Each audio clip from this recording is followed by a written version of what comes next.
ॐ सदाशिवसमारम्भां शङ्कराचार्यमध्यमाम् अस्मदाचार्यपर्यन्तां वन्दे गुरुपरम्पराम्। ॐ सहना भवतु, सहनौ भुनक्तु, सह वीर्यङ्करवावहै, तेजस्विनावधीतमस्तु मा विद्विषावहै। ॐ शान्तिः शान्तिः शान्तिः।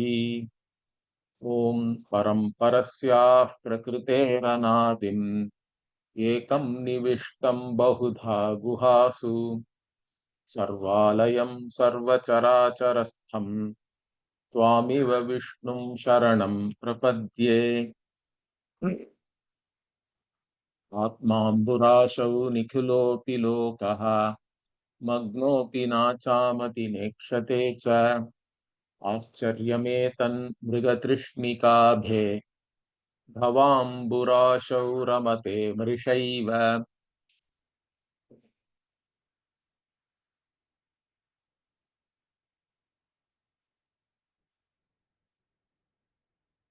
गर्भगृहवास संभव जन्म जरा मरण विप्रयोगाब्धौ जगदालोक्य निमग्नन्ताः गुरुं प्राञ्जलिः शिष्यः त्वं स्वाङ्गवेद वेत्ता भेत्ता संशयगणस्य ऋतवक्ता संसारार्णवतरण प्रश्नं पृच्छाम्यहं भगवन्।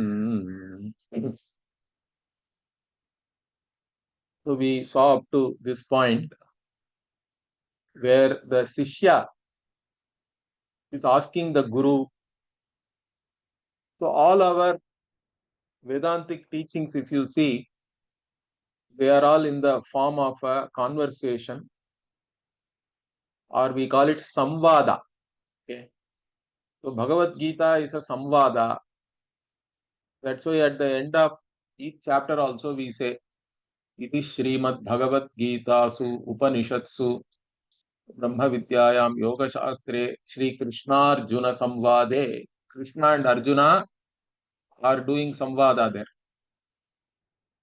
In fact, there are different kinds of discussions which are possible, correct? Samvada means between the Guru and Shishya, whatever conversation or discussion happens, that is called Samvada.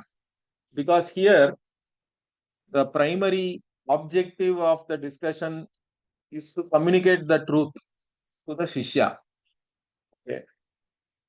So, to arrive at the truth and communicate the truth properly, Samvada happens. There can also be a Vada in general. Vada means it is more like a debate. Then in that also there are other things are there. Jalpa, Vitanda and all that. Okay. So in the Jalpa, you are more interested in actually defeating your opponent, correct? To show the defects in the others' viewpoints, opinions, etc. And Vitanda is even worse. You don't even state your own position. You are only negating the opponent's views. That is called Vitandavada. Like this, different types of discussions are possible. But the Guru Sishya, whatever discussion is there, it is called a Samvada. So here also a Samvada is starting here because the Sishya is asking the Guru. Here Guru is Adi Sesha, but we don't know who the Sishya is. In the case of Bhagavad Gita, at least Arjuna we know is the Sishya. Another important point we have to understand is Vedanta can only be given if it is asked for. Okay. You have to ask the Guru. In fact, the Guru does not have any problem. Understand that. The Guru does not see any problem at all. For the Guru, there is no samsara, there is no suffering, there is no real problem also. Only the Sishya is having a problem. Sishya is suffering, wants to get rid of the suffering, means Sishya has to approach the Guru and ask for the teaching. Unless you are interested and you ask for it, it cannot be given. We cannot go to a traffic stop, a red light, and start preaching on the road. Vedanta cannot be taught like that. That's why it's a teaching tradition. It's not a preaching tradition. It is not some belief system which you have to believe. We are not giving you some list of beliefs and say that you believe this, that's it. No, it is for understanding. Knowledge is involved. Wherever knowledge is involved, you cannot preach it. You have to teach it. That's why we have a teaching tradition, a Guru Shishya Parampara, a lineage, unbroken lineage, which starts from Sadashiva. That's what we pray, correct? Every class we start with Sadashiva Samarambham, Shankaracharya Madhyamam, Asmadacharya Paryanta. So we start with Sadashiva. In between Shankaracharya is the important link. And then my own Guru. All of them, we do Namaskara to them and then start the class. So the Guru Sishya Parampara is important and you have to ask for it. That's why Vedanta you cannot teach your family members also. Understand? Many people who initially study Vedanta and understand that you get a missionary zeal. I want to go and spread this vision to everybody. And you go and talk even to your close family members, they may not be interested. If they are not interested, you cannot do anything. Understand that? In fact, you cannot change anybody. My Guruji used to say this always. So initially he thought that he will go and teach his students in a course and change everybody. But then he found out after 3 months, the brahmacharis have changed him. Okay. So others will change you, in fact. You cannot change anybody unless they wish to change themselves. You can help. That's a different thing. So this cannot be preached. You cannot have a missionary zeal or anything. Whoever comes to you and asks for it, then the Guru has no problem teaching us what better thing to do. Okay. So those who know will teach. Upadekshanti te jnanam jnaninas tattva darshinaha, like that Bhagavan says even in the Gita. So those who are jnanis, tattva darshis, those who know this, those who know the reality as it is, they will give upadekshanti, they will teach. Okay, they will give upadesha and they will pass on the knowledge because we also want to keep the parampara going, correct? The lineage should not end. So that's why in our tradition, anybody you learn something, you have to teach it. In fact, it is even said that you do Veda Adhyanam. If you don't teach it to anybody, you will become a Brahmarakshasa. Like that it is said. That's because if you don't teach and keep the lineage going, then that knowledge also can vanish, correct? Because our tradition primarily was an oral tradition and it had to be passed down the generations. And that's how it has even survived today. Okay, even though people can burn manuscripts or goats can eat it and all that, but still if it is memorized, then you can always write it down again. So being oral tradition only, our tradition has survived till now. And that is the beauty of the tradition here. So the Sishya has to ask. Even in the Gita, if you see, Arjuna and Krishna were friends, cousins. They went to many places together. They enjoyed many escapades together, in fact. But Krishna never taught Arjuna this Atma Vidya till the time Arjuna asked for it. So in the Gita, second chapter, he says that Shishyasteham, I am your Shishya, Shadhimam, teach me. So till the time he asked like that, Krishna was not teaching this to Arjuna. Understand that. After this only, he then starts Ashocyan, Anvashochastvam, Prajnavadamscha Bhashase, like that. The teaching is given only for the asking.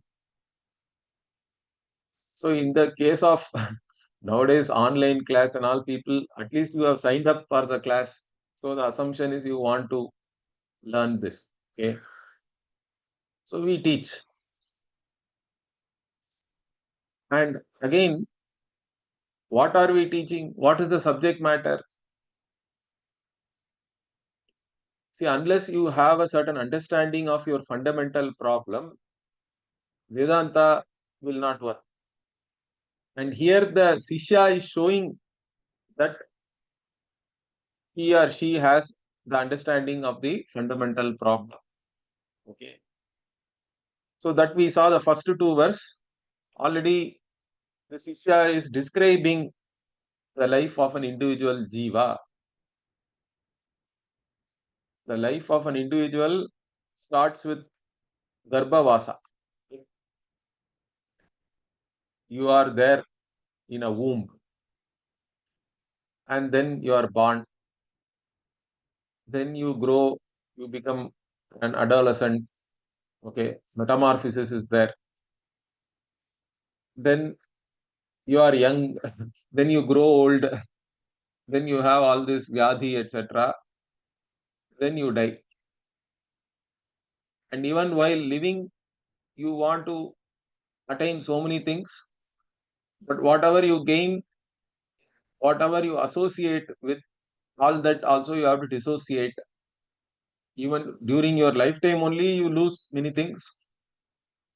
And finally, with death also, you have to lose all the things. And the only thing we carry with us is our own karma, we say, if you believe in karma, that too. Correct? So there is a Viprayoga also is there. So you are in this ocean. And further, what do we say? Even after seeing all these things, okay, people, they don't get any Viveka, discriminatory knowledge. Only very few people get a certain discriminatory knowledge and they understand that what I really seek is limitless happiness. The limitless cannot be gained by doing any action. It cannot be the result of any action because action itself is limited and the results of action are also limited. But what I really want is unqualified, limitless happiness. In fact, what I really want is freedom from all limitations. That freedom I will not get. In fact, if there is to be a limitless, it cannot be started newly. It cannot be that it was not there before. It is not there now. It will not be there forever. Correct? Limitless means time-wise it has to be limitless. Similarly, if it is limitless, I need not go anywhere to attain that. That is also meaningless. If it is limitless, it has to be all over. Correct? It has to be all pervading. It has to be available here. I don't have to go to Golok Vrindavan or Kailasa or Vaikuntha or some other heaven. Okay. So limitless has to be available here and now. If it is not available here and now, or even though if it is available, why I do not know it? This is the problem. Right? Either nothing like limitless is there, you can say. Then you need not have any pursuit. Vedanta may not interest you then. If you have already made a conclusion, there is nothing limitless. But even that conclusion you cannot make very easily. Understand that. Because everybody instinctively, you are always doing something to get rid of some limitation. Right? That means your instinct is to be free from all limitations. That instinct will not go away from a human being. Even though you do not recognize it, you are not conscious of it, that instinct is there. So that instinct itself is pointing out, I would say, to the possibility that the limitless is available. So if you go by that,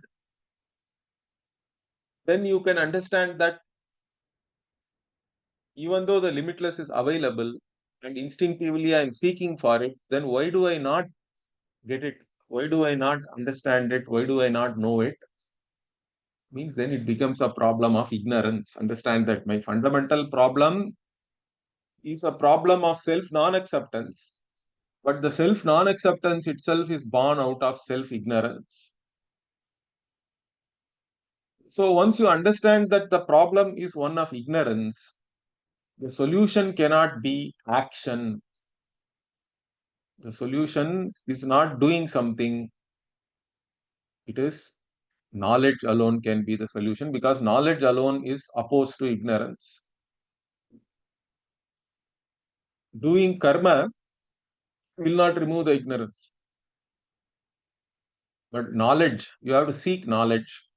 That's why you are seeking freedom from limitation has to change into seeking knowledge about oneself. Okay. So from a mumukshu means moktum ichuhu, one who is desirous of freedom from all limitation. That mumukshu has to become a jijnasu, one who is free from all ignorance, particularly self-ignorance. So this jijnasa has to be there, and then only the pursuit of Vedanta comes into the picture, because Vedanta itself is something which gives me knowledge. Because Vedanta, we look upon it as a pramana, a means of knowledge. Of course, we have many means of knowledge with us already. Our sense organs are means of knowledge, correct? Each sense organ is revealing to me one particular field of revelation, I would say, correct? Eyes are revealing to you color, ears are revealing to you sound, nose is revealing to you fragrance and smell in general. It can be bad smell, good smell, whatever it is. Tongue is revealing to you taste, and then all over skin is there. It is revealing touch, tactile uh, stimulus you can take through your work. So like this, there are all these different sense organs. Now each of them, they are revealing to you something unique, a unique field of revelation. Once we say it is a unique field of revelation, okay, the implication of that you have to understand. If eyes are revealing color to you, can anybody prove that the eyes are revealing something valid? Can the ear prove that this is black or this is white? Okay. Can the ear prove that means ear has no access to color? Can the eye prove that whatever I am saying is English and it is not some other gibberish? Means eye has no access to sound. So now you understand, correct? If my means of knowledge is revealing to me something which is unique, it can neither be proved nor be disproved by any other means of knowledge. This is the fundamental characteristic of knowledge itself. Knowledge and means of knowledge, if you take, what are the characteristics? So why do we have to understand this? Because our pursuit is one of knowledge. So if you are pursuing knowledge, first we have to understand what are the characteristics of knowledge very clearly. If you don't understand that, then you can be easily misled. Okay. Or you can have vagueness, doubts. You won't have any clarity. So the first thing about knowledge and means of knowledge, both of them, is that what each and every knowledge should reveal to me something unique. That is what we call anadhigatam. In Sanskritam, anadhigatam is the word technically we use. Anadhigatam means what? Adhigatam means already known. Okay. Anadhigatam means something which is already not known. Every cognition, every piece of knowledge should reveal to me something new, something unique. But it should not be negated by anything else also. Understand that. Okay. Then only it is valid. So the not getting negated part is what is called abadhitam. Badhitam means negated. So knowledge has to be anadhigatam, it has to be abadhitam. And means of knowledge also should reveal to me something which is anadhigatam, and whatever has been revealed by that means of knowledge should also be not negated by any other means of knowledge. Then only it is a valid means of knowledge. So eyes are a valid means of knowledge. Why? It is not because I am able to prove what the eyes are revealing to me is correct. If you go in that direction, no knowledge or cognition can be clinched. Understand that. If you require a cognition to prove another cognition, another piece of knowledge, then how do you know the proving cognition itself is correct? For that, you will again need another cognition, another cognition. So it will lead to a infinite regress. Understand that? So you cannot ask for any proof, but all you can say is it should not be negated. Because in our experience, we do have erroneous cognition also. Not all cognitions are valid. Okay. So you see water from a distance and you are thirsty, then you go near there is no water. That is what is called mirage. So the cognition from a distance is erroneous. How? Because the cognition after you go there is more powerful than the previous cognition. It negated the previous cognition. But you cannot again ask proof for the cognition which negated the previous one, because that is self-valid. That is powerful because you have gone near and you are seeing it from there itself. So each and every cognition we say is self-valid till it is negated. But certain cognitions can never be negated. You can be sure about it. So that is this is what in Sanskritam we call it swata pramanyam. A very important word. Okay, swata pramanyam. Each and every cognition is self-valid. Knowledge is self-valid for us. Error only has to be negated by another stronger cognition. This way there is no infinite regress, etc. And this is the only way we can understand knowledge also. Now, why am I talking about all these things to you? That is because for us, the Vedanta Shastra is a means of knowledge. Is that clear? That is the most important thing you have to understand. Before even you start studying Vedanta, what should I understand about Vedanta? That it is a means of knowledge. Once you give the status of means of knowledge to Vedanta, what is the implication of that? You cannot ask for any proof. Understand that. You are not asking for proof that the eye is revealing to you, whatever it is revealing to you, it is red, blue, etc. If it shows you a blue sky, it is blue sky. Correct? In fact, sky is not really blue. Even that is actually an erroneous cognition, you can say, in one way. So, but whatever is revealed to you through your sense organs, you are able to accept it. In fact, at a fundamental level, you are believing your sense organs, correct? You have Shraddha in your five sense organs. And later on, you also have Shraddha in inference, because inference also works, correct? You have seen wherever direct perceptual knowledge is not possible, and you have prior perceptual knowledge, based on that you can do inference and even know things which are not directly perceptible. You are inferring. Okay.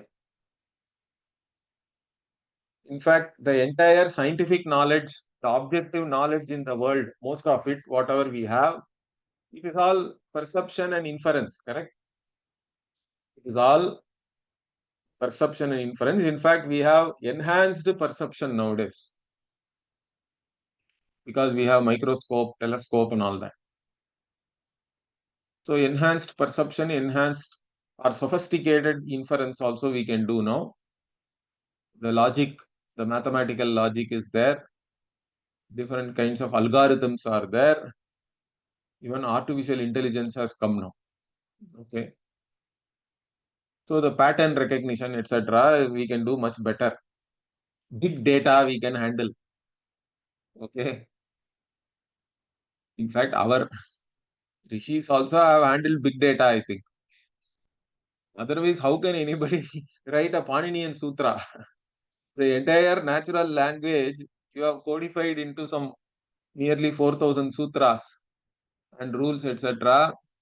How can even one intellect hold all that and come up with all that is still mind-boggling. Okay.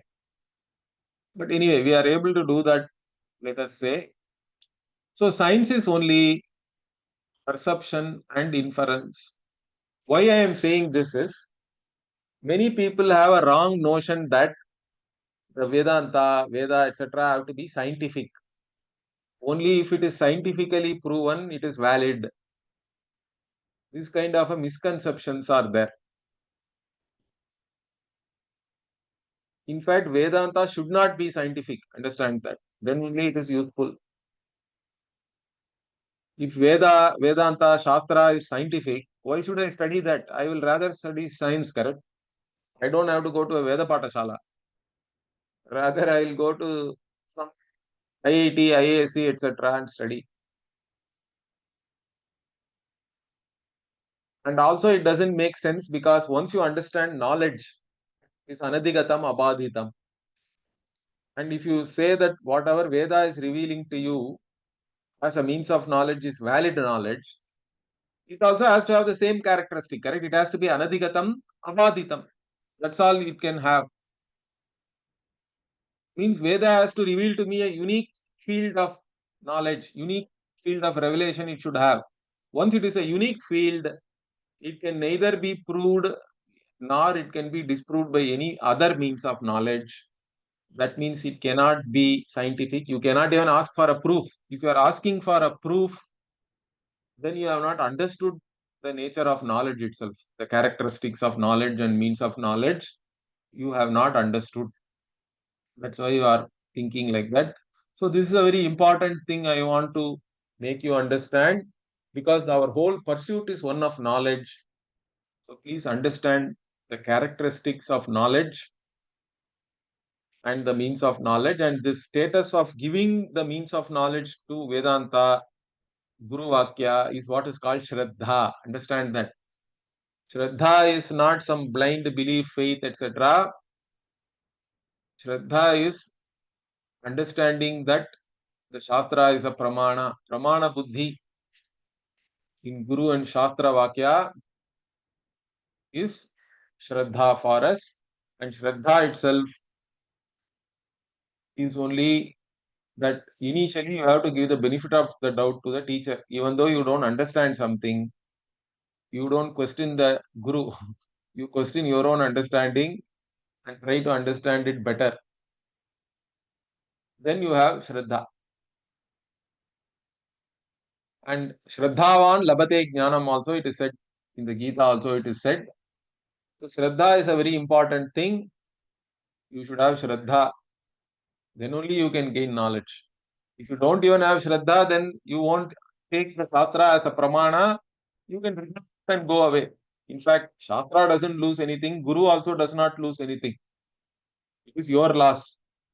If you don't take the Veda as a pramana, it is your loss. You can close your eyes also and say, I don't believe the eyes. Correct? Who is the loser? So, Shraddha is important for knowledge. And here, the Shishya, when he is asking the question, even though he is questioning the Guru, the questioning is with Shraddha. Understand that. The questioning is to find out the truth.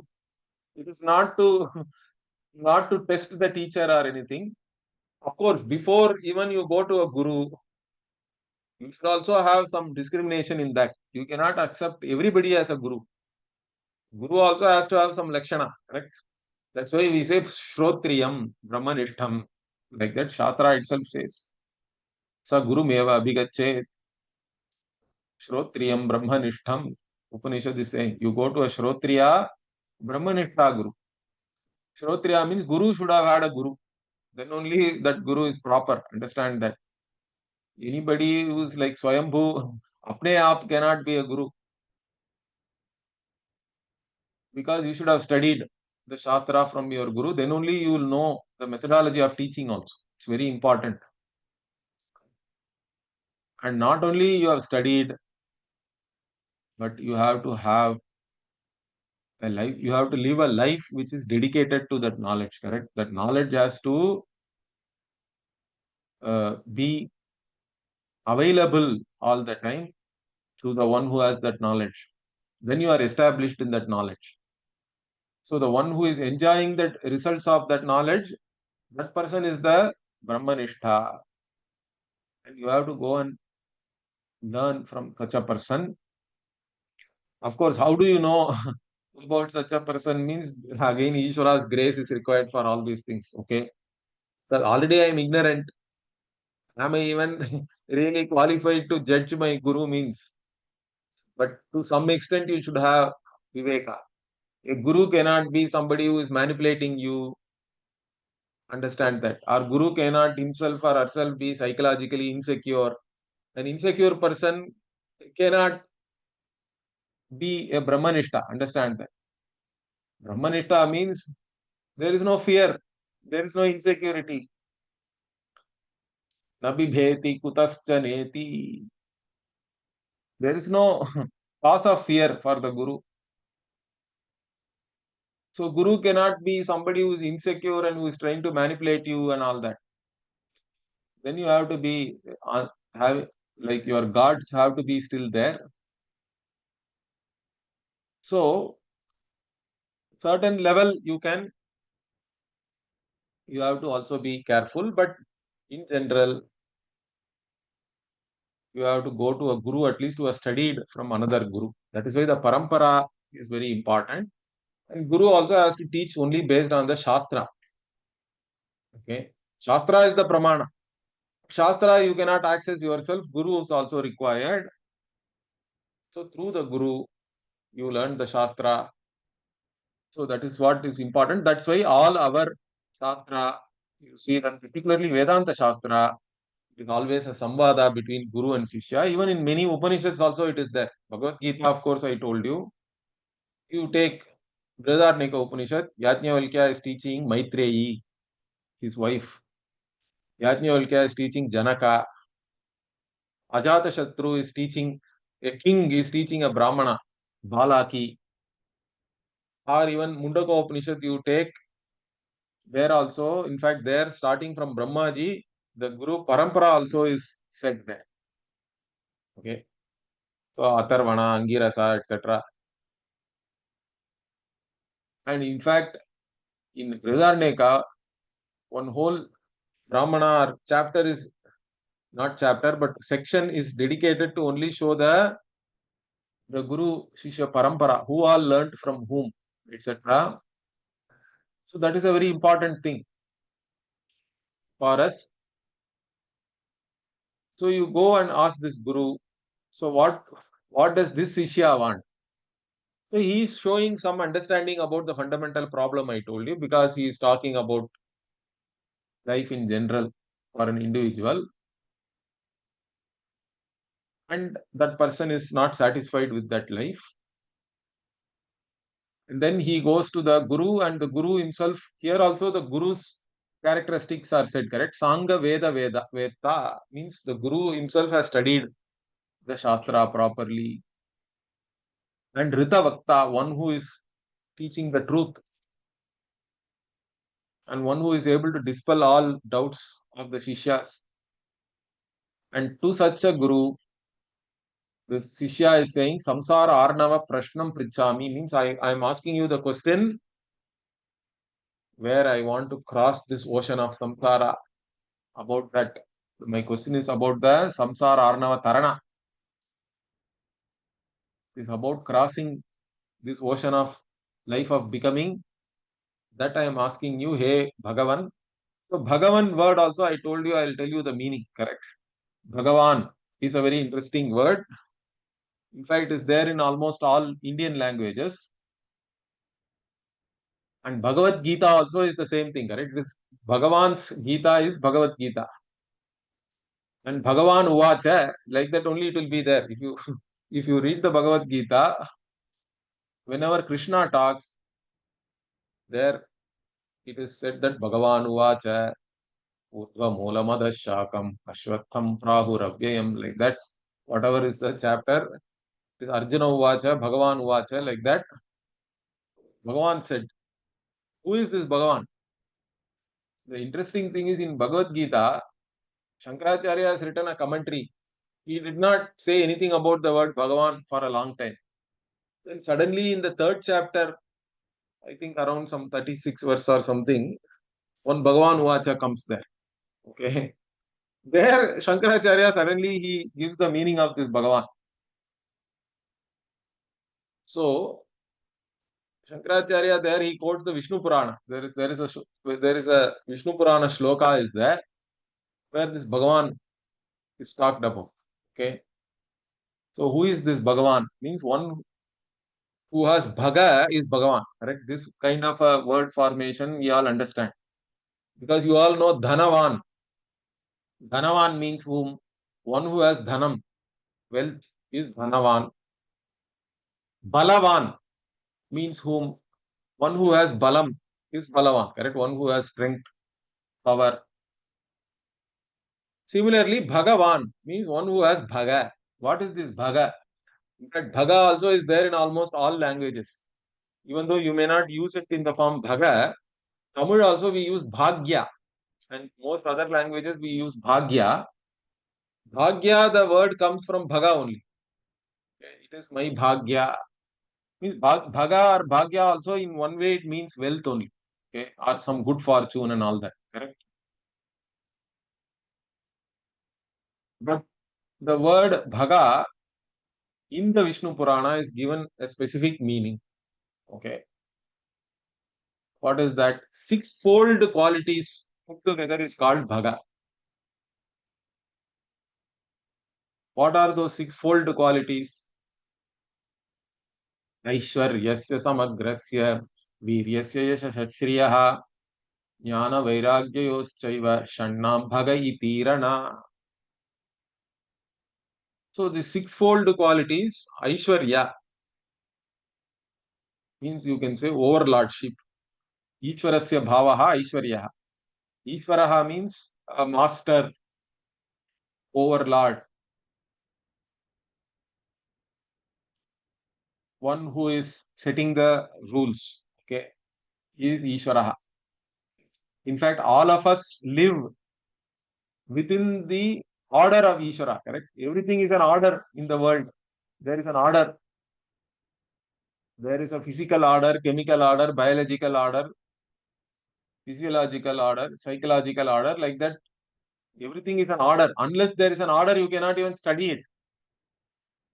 You are able to scientifically study the world because there is an order already. Understand that. There are physical laws are there. If everything is chaotic, then you cannot even study it, correct? Or you cannot make anything based on that study. If today gravitation is 9.8, tomorrow it is 100, tomorrow day after it is randomly changing to some other number, you cannot create any machines. There cannot be any mechanics as a field of study itself. That's what we call, in fact, dharma. Dharma means bharati iti dharma. That which supports this entire creation, that is dharma. And how does it support? By by creating this order, correct? By sustaining this order. There is a certain order everywhere, and that order is what we are studying even in science, whatever may be the field of study. And that order is not separate from Ishvara for us. Understand that. So in Ishvara's order, only everybody is there. Ishvara Niyati, when we say, it is this order only we are talking about. And that Niyati is not only with reference to karma. Moral order also is there. Understand that. With all these other orders, moral order also is important. That's where the karma, etc. comes. What is right, what is wrong. So that is Ishvaraha. But Ishvara is not subjected to anybody's order. Understand that. That is why Ishvara is Ishvara. Sometimes we call Anishvaraha also. See, Ishvara, Ishvara is called Anishvara. It's interesting, correct? But Samskrita language is beautiful. How can you say Ishvara is Anishvara? Ishvara is Anishvara because it is a Bahuvrihi Samasa we have to take. Okay, Ishvaraha Yasya Nasti Saha Anishvaraha.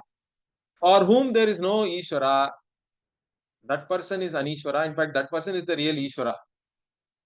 Ishvara is also Anishvaraha for us. There has to be Anishvaraha. Because Ishvara creates the order, the laws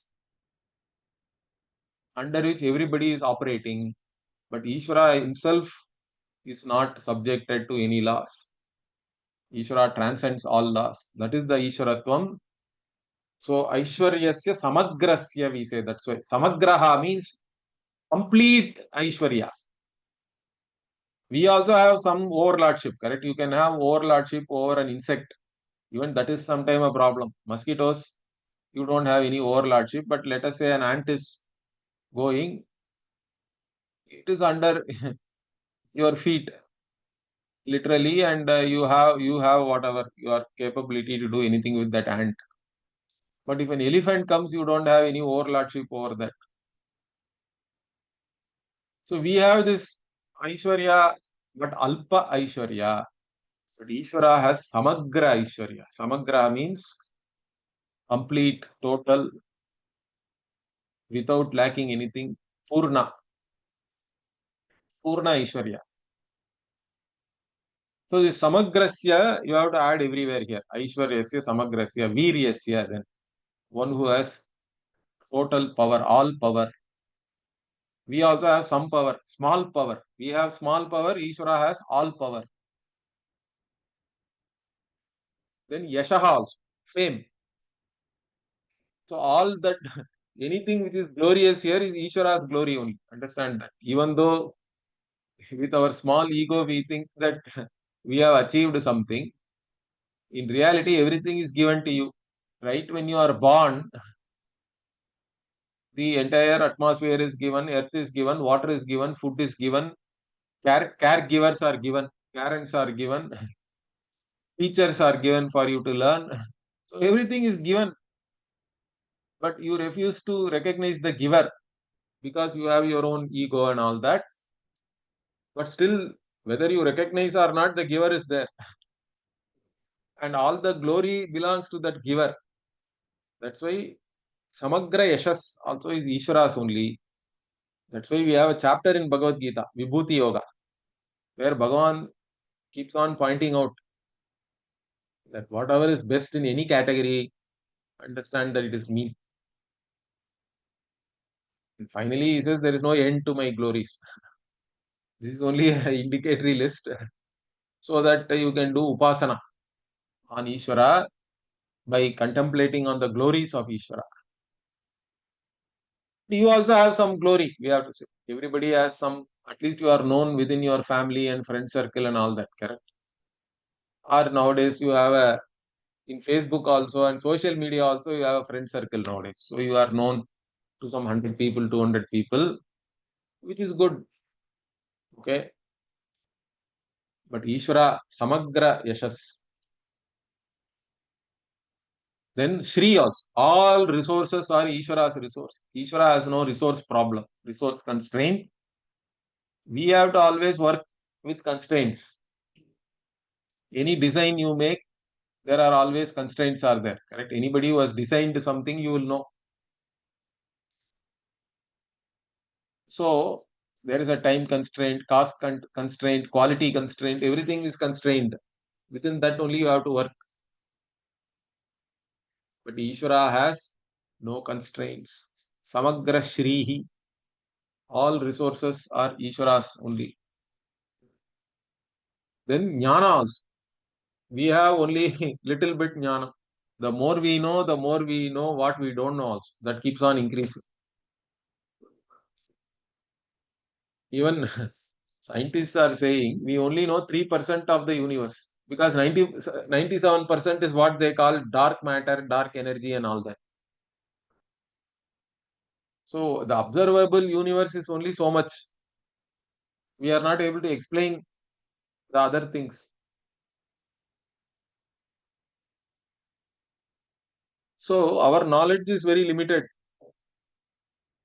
But Ishvara has no limitation with reference to knowledge. Samagra Jnanam is there. In fact, Ishvara's knowledge, the Sarva, Ishvara is called Sarvavid, correct? It is so detailed that Ishvara knows each and every Jiva's past, present, future, like that we say. That is the Sarvavid we call. Sarvajnaha, Sarvavid. One who knows everything in detail. Because the Sarvajnatvam also in two ways we can look at it. Knowing everything, the essence of everything also is Sarvajnatvam. But knowing everything in detail also is there. So like this, there are, Ishvara is the one who knows everything in detail.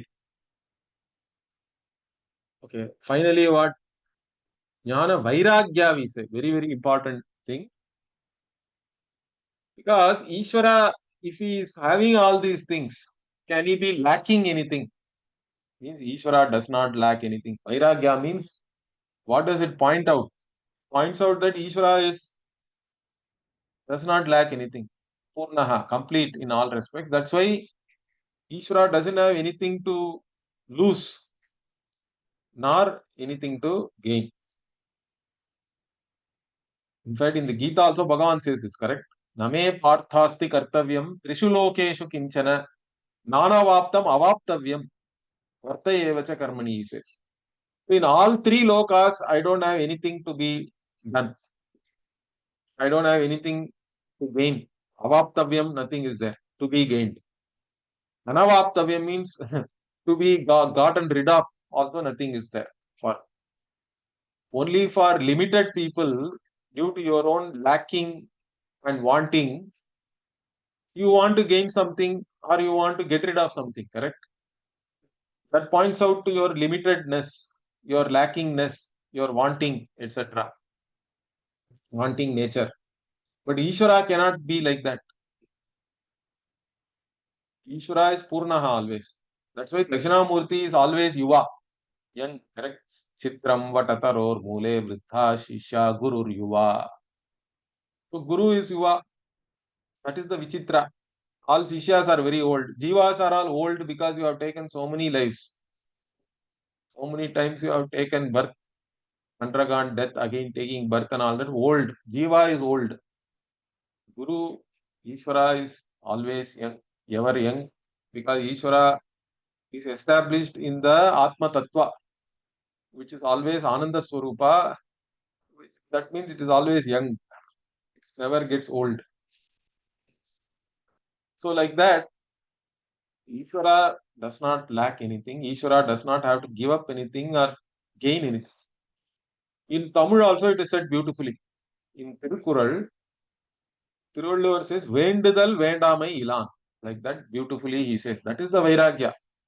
Understand that. Sarva Vairagya means one who does not have any craving to get something. Vendudal is not there. Vendamai also is not there. I hate this. I dislike this. I don't want this. That also is not there. Then only that person is Bhagavan. All these six things have to be there. In fact, all these six things are there with us also. The problem is it is there limited again. Bhagavan also has all the six things, but there is no limitation for Bhagavan in this. So that is the Bhagavan we are talking about. Here the Guru also is called Bhagavan. That is because Guru is not separate from Bhagavan really for us. In fact, Guru only reveals Bhagavad Swarupa also to us, and Guru is not separate from Bhagavad Swarupa. One who has known the Bhagavad Swarupa is the Guru. That's why Bhagavan, even in the Gita, he says, Jnani to Atmaiva me matam, he says. Jnani is not separate from me. Jnani is myself. Myself and Jnani's self are not some two different things. Jnani to Atmaiva, he says. Atma eva. Because Jnani's nature and Bhagavan's nature are one and the same. Therefore, here the Guru is also addressed as Bhagavan, and Bhaga means the sixfold qualities. That is generally when it is used with reference to Ishvara. And so, in fact, further, the Shishya is showing his understanding of the samsara and is asking question particularly about Prakriti and Purusha. Prakritim Purusham cha me bruhi. The 3, 4 and 5 together we have to see. Okay, this is the question. We'll see that in the next class. Om Purnamadah Purnamidam Purnat Purnamudachyate Purnasya Purnamadaya Purnamevavashishyate. Om Shanti Shanti Shanti. Harihi Om Shri Gurubhyo Namaha. Harihi Om. धन्यवाद गुरुजी। Om.